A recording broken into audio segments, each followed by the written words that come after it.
Hello, this is Grant Hughes of Grant Hughes Investigates on YouTube. Please hit that like button, share, and subscribe. There's been a pretty dramatic update in the Madison, Wisconsin Christian school shooting that took place at the Abundant Life Christian School. The shooter's name was Natalie Rupnow, a 15-year-old student that had just recently joined the school. Now, Natalie lived at 1313 Delaware Boulevard, which is right here in Madison, Wisconsin. So let's go down and take a look at the home on Street View. There is the home right there, and there is 1313, and that is where she lived. So on December 16th, 2024, Natalie Rupnow went to her school, and it's about, I think it was less than 5 miles, maybe it was more. It was actually 6.19 miles as the crow flies. She went to the Abundant Life Christian School, and here is that school on Street View. So yeah, I mean, you can really see it pretty easily just by looking at this 3D model of it on Google Earth. So that's the school, and inside that school, Natalie Rupnow, aka Samantha Rupnow, shot a teacher. I guess she shot 2 teachers and like 6 or 7 students.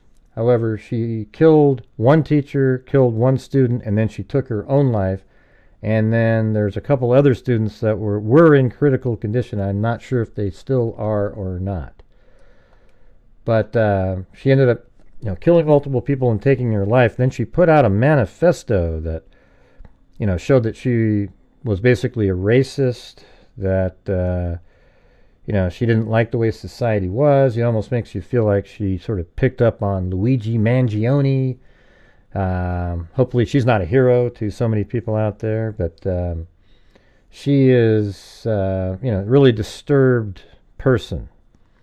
Now, the information that came out today was that an individual in Carlsbad, California, named Alexander Paffendorf, communicated with Natalie. All right, so let's go and I'll show you where he lived. He's 20 years old. Natalie's 15. And he lives right here at, and let's see, when we go up in the air here, the address is 7468 Altiva Place. Altiva Place. Right there. And if you go down to Street View here, you go inside and take a look at the building. So 4, I think it's on, must be on this side then, or maybe in the other side of the building. Let's see. Not sure if there's another entrance. Maybe there's another unit at the top, because I don't see. There's 7, 4, 9, 5, 6, and then we're looking for 7, 4, 6, 8. So maybe it's around on the other side. Not really sure. Perhaps it's in another building. Let's see. They don't have numbers there. Let's see if this one is 7444. Well, it's interesting. When you type in his number, it goes right here. So I guess it's possible it's around on this side, and we just can't see it. Maybe you walk up these stairs, and perhaps, yeah, you just can't see it, I think. Around on that other side, like maybe you walk up here, although it kind of looks like these steps go up to the entrance for those. So I guess I can't tell you exactly where it is, but 7468 does land on that building right there. Now, this person was in communication with Natalie, and in CBS 8, they're the ones that broke this information. Now, let's see what they're saying. Based on that investigation, Carlsbad police served a gun violence emergency protective order on a 20-year-old man. As CBS 8's David Gottfredson reports, neighbors say more than a dozen officers were at the man's address and seized evidence.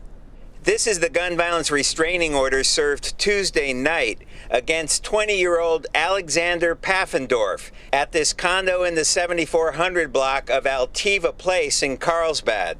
It sounds pretty wild and scary. Neighbor Yeah. So let's see what he said. Hold on.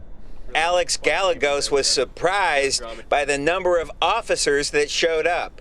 I pulled in and they had their full guns out all over the street. There's cop cars. There's about 15 cops here, I'd say. The gun violence restraining order alleges Paffendorf was, quote, plotting a mass shooting with the Let's see if we can actually see that. You can almost read that. I guess it's 2 pages long, but let's see. Madison, Wisconsin shooter Natalie Samantha Rupnow. Paffendorf admitted to the FBI agents that he told Rupnow that he would arm himself with explosives and a gun and that he would target a government building. Yeah, so it says right here, a 20-year-old Carlsbad man is accused of plotting a mass shooting at a government building in conjunction with Madison, Wisconsin shooter, school shooter Samantha Rupnow. According to a gun violence restraining order, so I think that means they take his guns, obtained by CBS 8, FBI agents served Alexander Paffendorf after discovering Paffendorf was in contact with Rupnow and coordinating an attack at a local government building. So that's what he was claiming he was going to do. But I think it's possible that he was just trying to say what he was going to do to try to get her all amped up to do what she was going to do.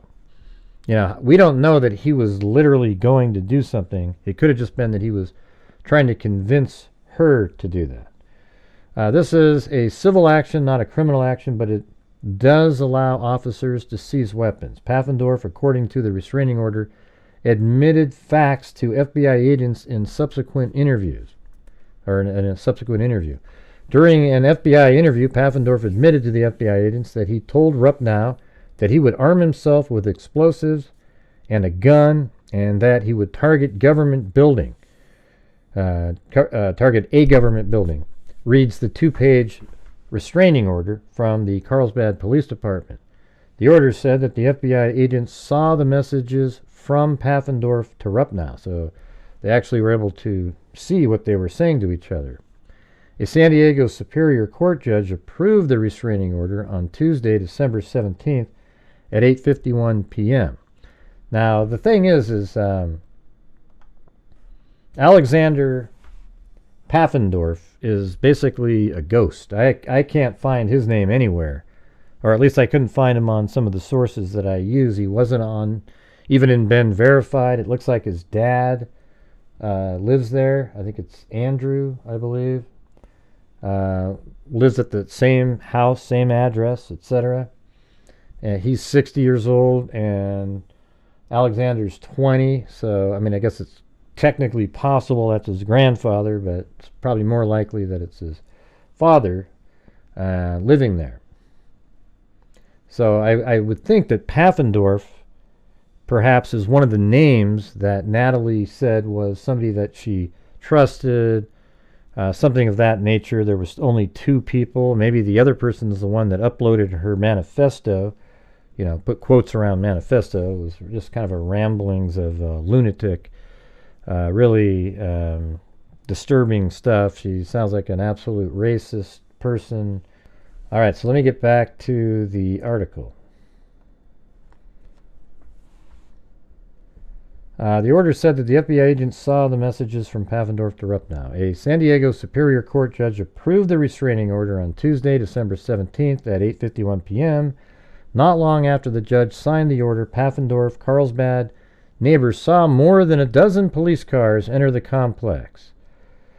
One of the neighbors said, a guy named Gallegos said, I saw them carrying out the big box. I didn't see them arrest anybody, but they gave high fives as it came to an end. So that's sort of interesting. It must have been a little bit bigger than just retrieving guns in a, just taking his guns from him in a restraining order.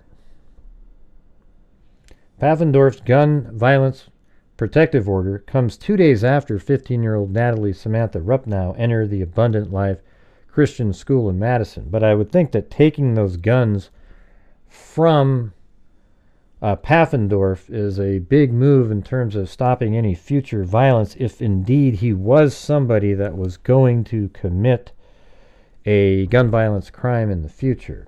All right. So, man, just crazy breaking news. So if you guys have any information on Andrew, if you can find him somewhere out there or have a username of some sort, if you could send that to me, I would appreciate it. But now there seems to be somebody that was coordinating with Natalie, a.k.a. Samantha Rupnow, all the way up until her shooting at the, she took her own life, but the shooting of multiple people at the Abundant Life Christian School. Okay? So thank you all very much for watching. I think this is pretty big information, so I wanted to get it out there. And thank you again. Hit that like button on the way out the door. And as I always say, everybody, until next time, be safe out there.